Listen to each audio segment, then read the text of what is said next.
Welcome to Idea Success TV, your videocast with a focus on business trends, best practices, stories, and solutions that help you transform your ideas to action for profit and purpose. If innovation, disruption, creativity, or collaboration are concepts you embrace, then Idea Success TV is the program for you.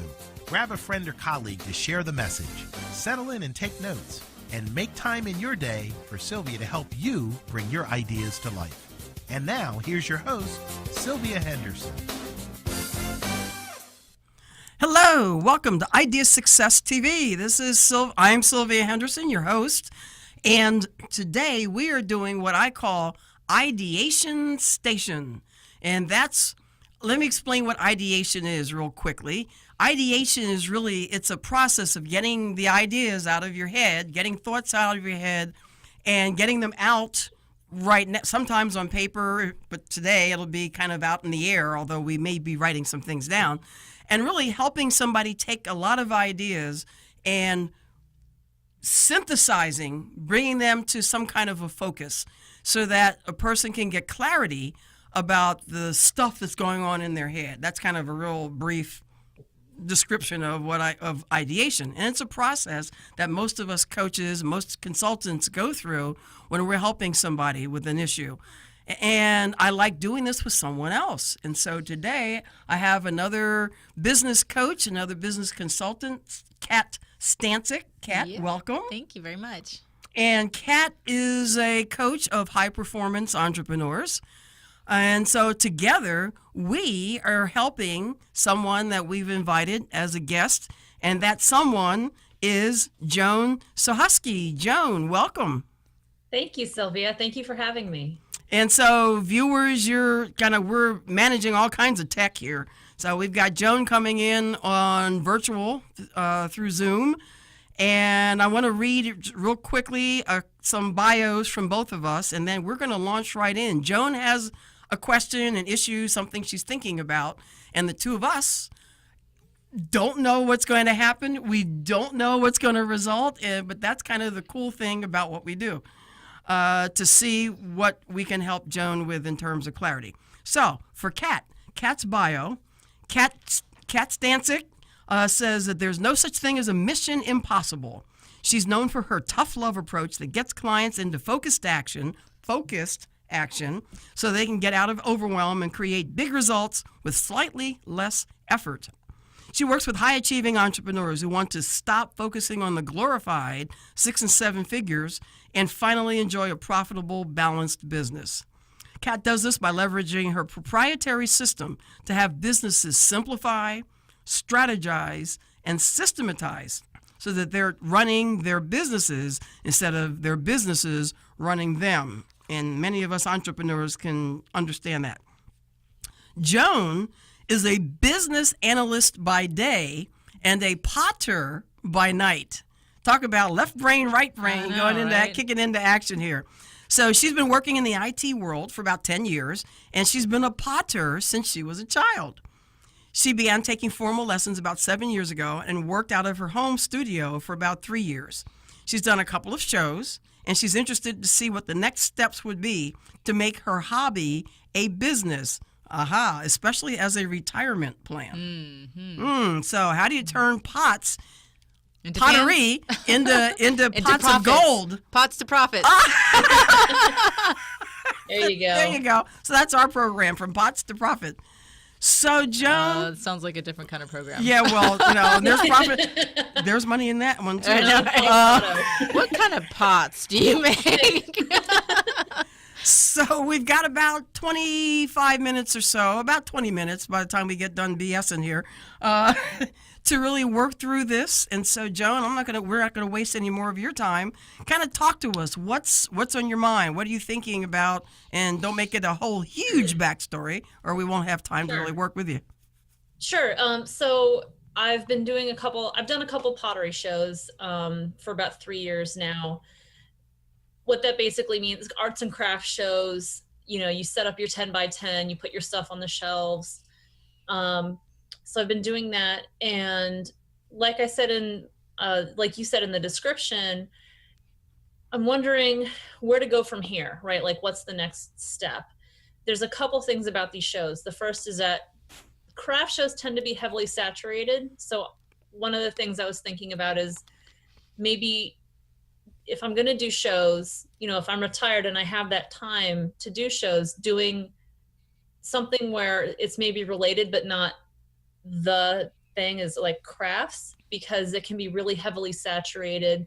A lot of craft shows have the same kind of stuff, right? And I don't want to get lost in that crowd. Mm-hmm. And the other thing is teaching. So I get approached a lot to teach, and I am kind of anti-teaching. Ooh. And maybe you guys can convince me otherwise, but in my experience, it's just not as profitable as selling. It takes time away from selling, so I don't have the stock. In addition to that, you never know what you're going to get with people. And a lot of times people think they want to learn pottery, but they don't. So they think it's going to be like a paint your own pottery place where, you know, you come in for like an hour and then you pick up your thing the next day. Pottery is a process. It is it takes a long time to make something, which is why handmade pottery tends to be so expensive, right? Because it's a lot of hours, and I value my time, right? And that's what I say to people when they're like, why is this so expensive? I'm like, well, what is your time worth? You know, if your time is worth your time and materials, you know, $10 an hour plus your materials is like the bare minimum that I'm willing to charge. You know, I don't want to drop my prices too much because it's a lot of time. So those are where I'm going with it. Okay. I hope that's not too long. So you already said, actually in the intro, you said that you're looking to make this at some point a full-time business. That would be ideal. I love pottery. It makes me happy. I do like teaching, but you know, like I said, in a few years when I'm going to retire, I'd love to do this more often full time, but actually be able to make a living at it, you know, so I don't have to go back into a workforce if I don't want to. Okay. And we don't have any structure, so you know, if there's the first question is coming to your head, so I got a couple. I know I got a couple too. So go ahead. Yeah, I know. I'm like, so I'll let you go first. Well, so you said something that was really interesting, where you said you said teaching's not profitable, and then we're on the same wavelength here, and then you go into, and then not 30 seconds later of I don't mind teaching, right? So my question to you, yeah, see, we're listening. So if you had $1 million in the bank, right, and you didn't have to worry about money, it's all legal, right, and all this other stuff, what would you want to do? I would be in my studio by myself, listening to my music, making pottery. Especially, I really love raku. It's very complicated and challenging. But I also like making practical things. And I would dedicate a lot of my time to just working on the things that I want to do. And again, when you work shows, you can't really do that, right? What do people buy? Mugs, right? So I always have to make sure I've got 50 mugs to every fun, interesting piece I've made, you know? Right. Okay. Go ahead. I say okay only because I hear you. However, I will challenge that thinking that all people buy is mugs, because maybe here's one point. Maybe you're not at the right shows with the right peoples. Yeah, exactly. So that gets to basically, are you really clear on who your ideal client is? I'm not. You know, I've been kind of just going to whatever shows will accept me. One of the things that they have out there are juried shows. Now, a juried show, it's harder to get into. What that means is that you have to send in your samples of your work ahead of time, and they allow you to be there. They tend to have a really high booth fee. So all of these shows, wherever you go to a craft fair, you're paying to have your space there. Right. The juried shows, it's expensive to get in. You get to charge more, but you don't necessarily have that guarantee of a higher profit, right? Babe, you never have a guarantee. Exactly. Yeah. So they do have juried shows. So One of the here's other the thing. ideas I was thinking is, because even in those juried shows, it can be oversaturated with pottery and jewelry too. You kind of see that everywhere. Where shows where ceramics are useful, but you don't see that often. Like one of the things I was looking into was coffee and tea shows. So There's such a thing? I don't Yeah. know. It's not. I'm not familiar with, Well, okay. with ceramics. everybody has some kind of interest, Yeah. right? Yeah. Oh, So right. wherever Believe you me. find- Oh, yeah. Yeah. Look, they've so, got Comic-Con, Yeah. they've got PodCon, Right. they've got, Yep. you We know, know. ConCon, I'm sure. I'm a You know, Trekkie, there's so I'm like, conventions yeah. for everything. Here's the thing: you're stuck, right? Yeah. And you're just kind of doing what I told you I hate doing when people action all over the place, right? You're like, okay, I'll go here, and then I'll go here, and I'll go here, but there's not a strategy in what you're doing, right? So Right. There's that forethought of what is it that I want to do? Well, let me tell you, you want to do your pottery, right? And so there might be a way to step up to where you get to achieve that dream. A lot of times it doesn't happen overnight, just being real. Yeah. And I know you get that, like you seem very reasonable. But if you're not clear as to who you want to buy your things, and honestly, you are solving a problem, right? People want more beauty in their home, right? So you're enabling that beauty through what you're producing. So you have to be very connected to your ideal client, what problem you're solving, and how what you provide solves that problem. So when you're clear as to who you're here to provide, you know, it's a service or a piece of art, right, which is what you're doing, and whether it's practical like a mug, right, or something just to look at, irrelevant, right? Your ideal client is going to value what you provide. So when you're talking, you have to be using their words. When you're communicating, you're amplifying their pain points, right? What it is that they're searching for. So that way you're constantly on that wavelength so that when that person is looking for you, they can find you. Okay. So that would be my first piece of advice, is getting very clear as to who your ideal client is. And I have an exercise that I share with my clients, and I'm happy to share that with you to make sure that you don't stay in stuck. And I'll send that to you after the podcast. Okay, great. And not only clear about the customer, what was on your market, what was hitting me was being clear about the value of your pottery. I almost hear a duality. I hear but my stuff is like everybody else. That's not what you said directly, but that's what I'm hearing when you say your competition is everybody else's mugs. Then on the other end of things, I hear you've got handmade, very highly valued product. And so how do you convey that? How do you educate someone that your product is better than everybody else's? I want to take a really quick stop point and ask our technician to flash up for like a few seconds each. We have your pictures. There's a photo of a single mug. There's a photo of two of them. Then there's a photo of a whole rack. Yeah, that was my show setup. So just kind of showing like what my booth looks like, I guess. Yeah. So, I mean, okay. It's funny that you say that you submitted a picture of a mug. Because that's what people think about, right? When you tell people... So here's the thing. That's what you think people think about. Okay. You're making an assumption, right? That's what people are looking for. And there are plenty of people just looking out for a mug. But there are also plenty of people looking for something unique and different, right? Something that and so here's what hit me was it's something that calls their soul. Right? When you see something that is so beautiful, it actually calls to your soul and you say, I need to have this in my life because it makes my life better. And yes, your pottery can provide that gift to someone. But part of me feels like you don't totally want to own that. And you don't totally believe I it. totally want to own it. I think that's great. And I think it's a great way to look at it. The other thing is, I was gonna say, don't put a butt in there. I know. I was waiting for that. You're saying it, but I'm not feeling it. Yeah, I know. well, I am feeling it. So you have to understand, when you do these shows, like I said, if it's not a juried show. Yeah. So people who go to juried shows are looking for more artistic pieces. They're not necessarily looking for just practical pieces. Right. That's true. However, what people what I've been told in my experience, what people are looking for is oh, they give mugs as gifts, right? So that's what people tend to do. They'll give it as a gift. They see it. That's where you make most of your money when you do these craft shows, is around this time in the holiday season, when people are looking to buy for other people.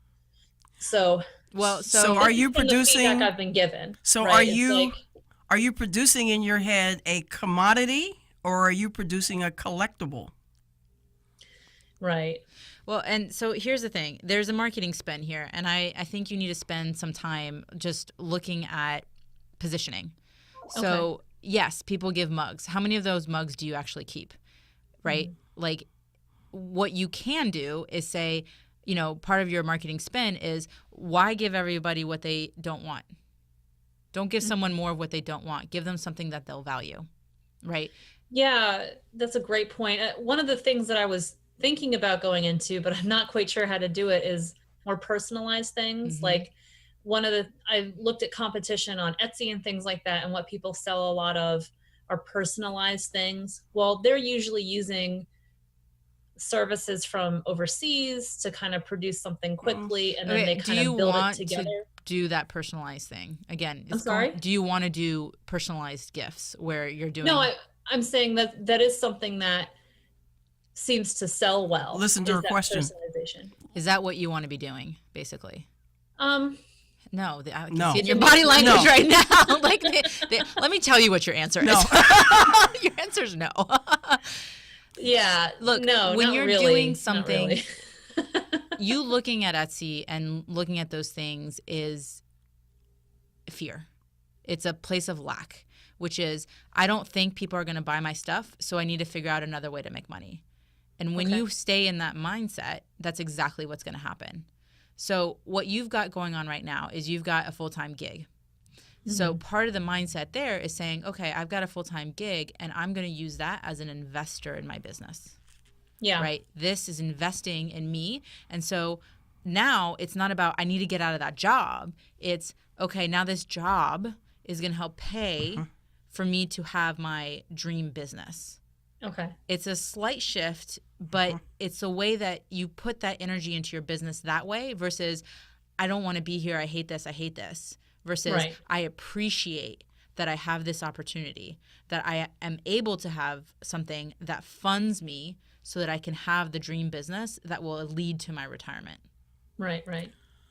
The other thing that I was thinking is, instead of looking at it as a either or, in other words, either you're doing the craft shows, or you're spending the time and the money and the energy to become a juried person.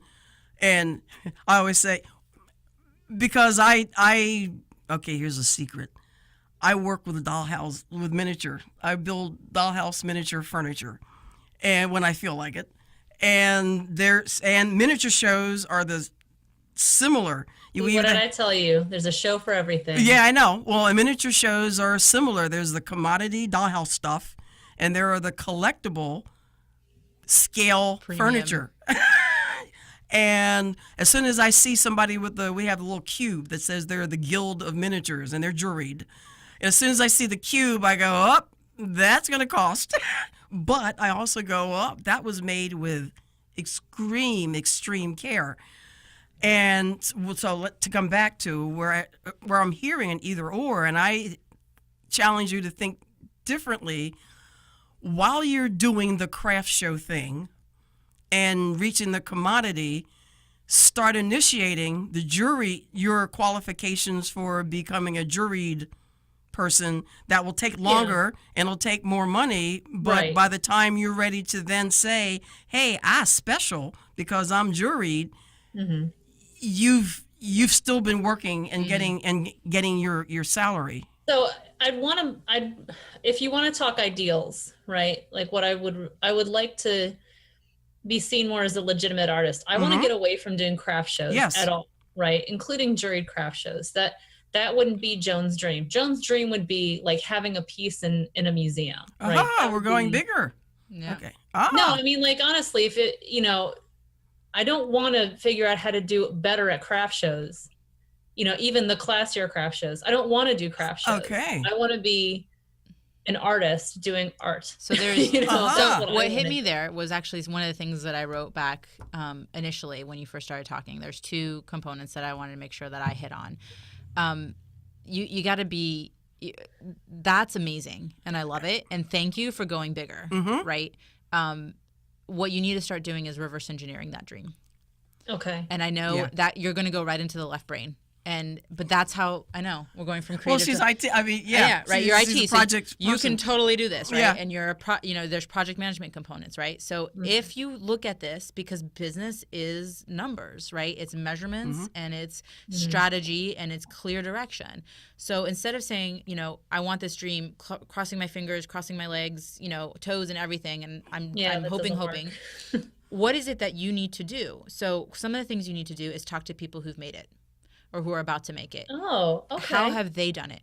Because you don't need to reverse engineer the wheel. What is it that you could leverage that they've already made the mistake on, or their relationships, to be able to fast track your results?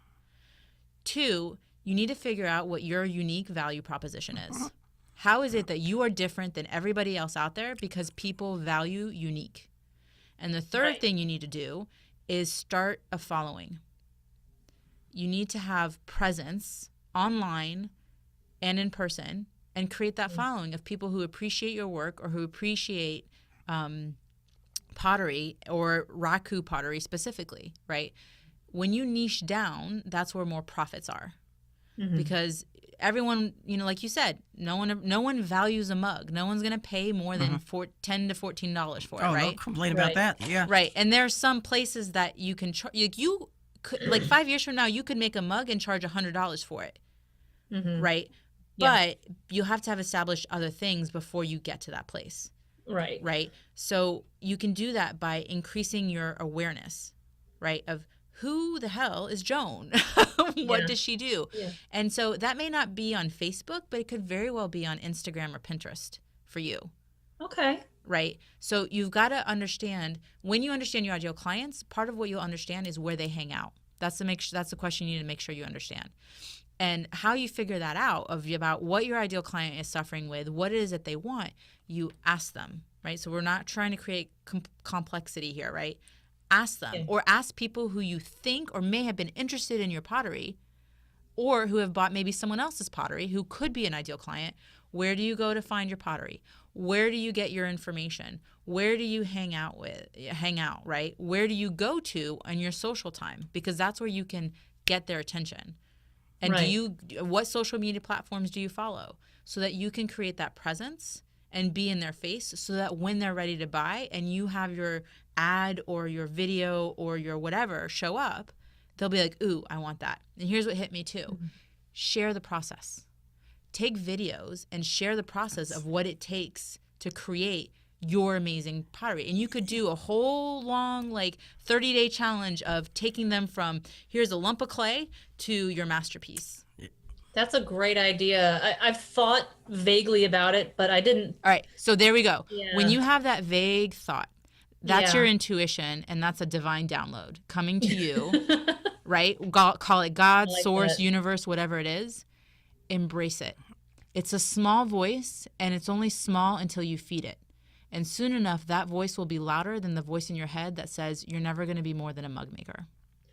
Yeah, I like that a lot. Oof. And Kat hit. That's harsh, Kat. That's harsh. That's what she, but Dang. that's what I'm moves telling you you, I forward. can give you your $1 million business, Yeah. and it's laying out right here. And this is all you have Yeah. to do is keep it simple, babe. You keep it Yeah. simple and continue to take focused action. And I'm going to be harsh here. Fuck the trade shows. Fuck the Yeah. guild, whatever, right? If that's not what you're wanting to do, and that's not where you're wanting to be, and that's not how you want to show up, then stop putting energy behind it. Yeah.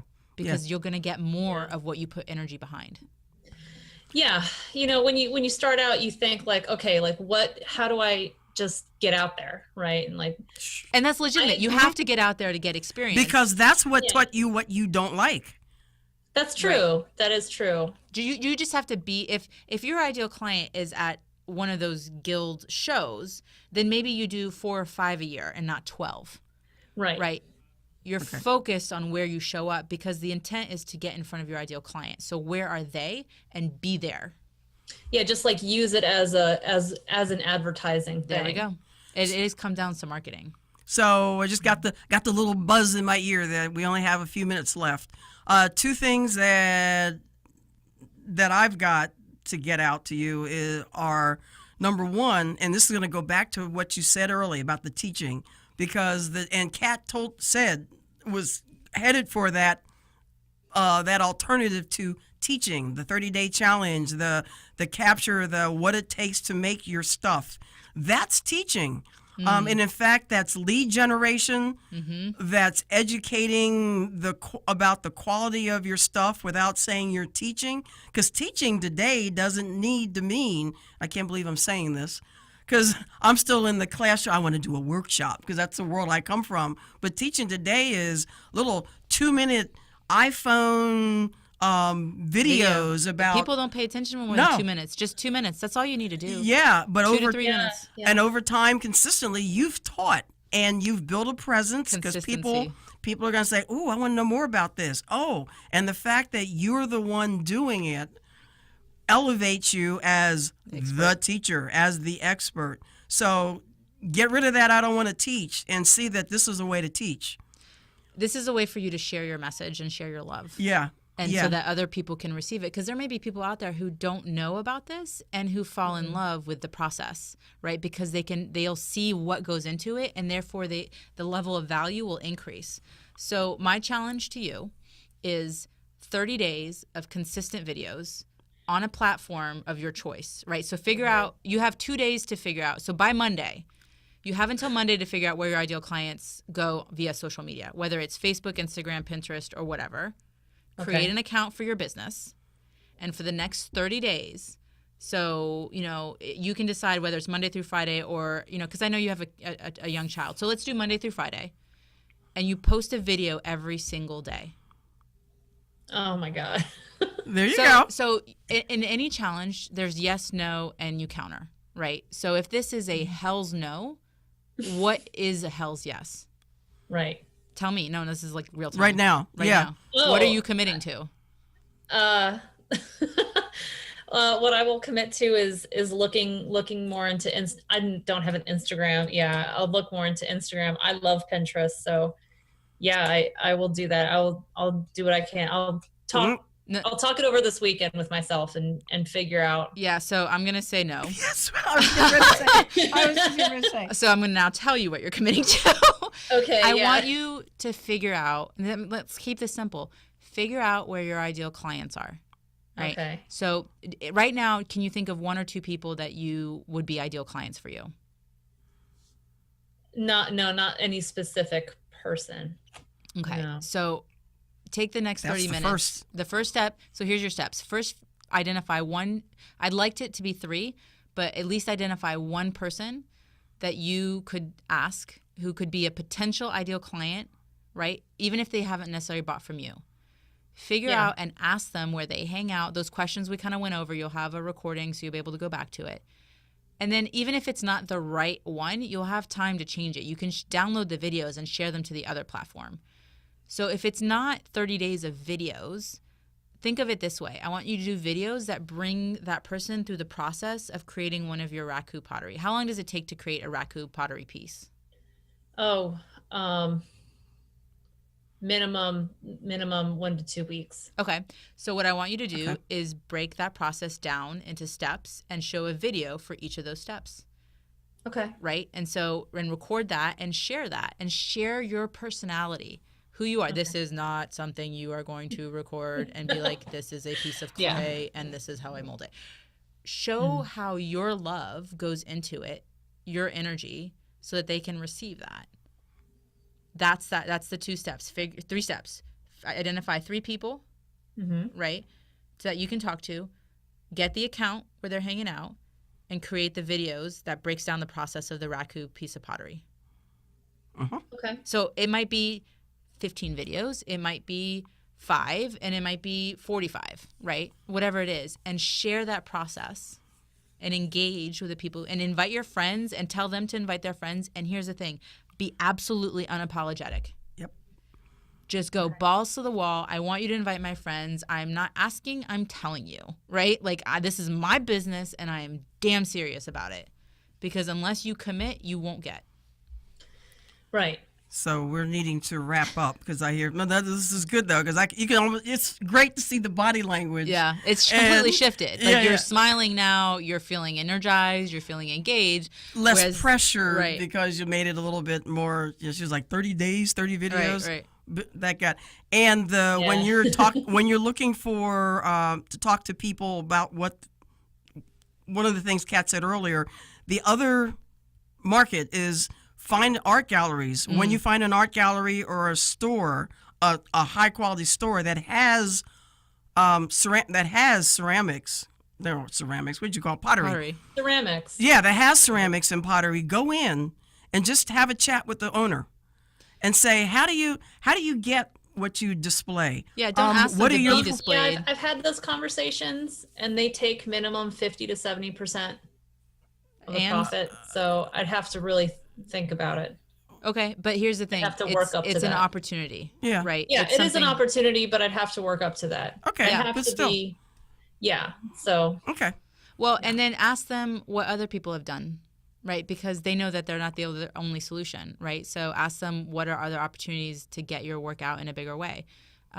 Because people love to talk about their experiences. And again, like we said, talk up the ladder. Find people who have done what you've done or similarly, right? Maybe it's not ceramics, maybe it's painters, right? What is it that they're doing that's different and help and learn from them? You don't have to go and make it hard and learn the mistake or invest hundreds of thousands of dollars when you can just have a conversation. Take them out to coffee. Yeah. And just there's actually a guy in a pottery group that I'm a part of that does this. There you go. All right, so that's your second piece of homework about this is to schedule a time to talk to him. Okay, cool. Yeah, I think that'd be great. He does just this, what you're talking about on YouTube all the time. So there we go. Okay, so we need to wrap up. One thing that was helpful about this exchange, Joan. That was not rhetorical. I thought you were going to say something. I'm sorry. No. Oh, how to market myself. As an artist, you're terrible at this by nature.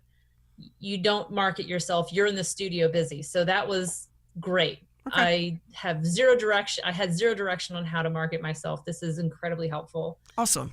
And all right. So you just asked for one. So well, because I know time is over. So, so Joan, thank you for bearing yourself and being vulnerable to even ask this question. There are plenty of other people who are going to be watching this that are literally going to be glued to, because I'm told constantly, oh my gosh, that was great. I had those same questions. And so thank you for being vulnerable and letting us do this to you. I mean, for you. With you? With you. Yes, sir. With you. Kat, it was great to meet you. Sylvia, thank you so much for having me as a guest. Sure. Thank you. Thrilled. And Kat, thanks for being on the show. Thanks for being coachable. Yes. That's the key, too. So, Kat, how do people reach you? I can be found at actionincubator.com. If anything, it's an entertaining website to go to. I actually come down from the ceiling. So now you got to go. You can also find me on Facebook, Driven Action Group, or Action Incubator on Facebook. So yeah. And if our tech throws up the ones, I think I have the image of you, of your picture. Yes. Yeah. I'm going to punch you in the face pose. Put that, if you can put that up for a couple of seconds as we close the show, that would be appreciated so people can see Kat. Yep. And so with that, we are well over time, but this has been very valuable, and I love doing this ideation. It's awesome. So you've been watching Idea Success TV. I'm Sylvia Henderson, your host, and we're going to do this again next month. There'll be a different coach or a co-host with me, but that's the joy of it too. Everybody thinks differently, and I love having different energy and different perspectives. So with that, I invite you to tune in to the next Ideation Station, but also all the rest of the Idea Success TV programming. With that, we'll see you next time. You've been watching Idea Success TV with your host, Sylvia Henderson. Idea Success TV is a syndicated production of the Idea Success Network and Sylvia Henderson. Most programs are recorded and produced by Village Connector Media. Permission to share, repost, and rebroadcast is freely given, provided it's done without charge of an access fee, and you inform Sylvia of your actions. If you have questions about this program or wish to participate in an upcoming show, please contact Sylvia at IdeaSuccess.tv. Thank you for listening and watching Idea Success TV.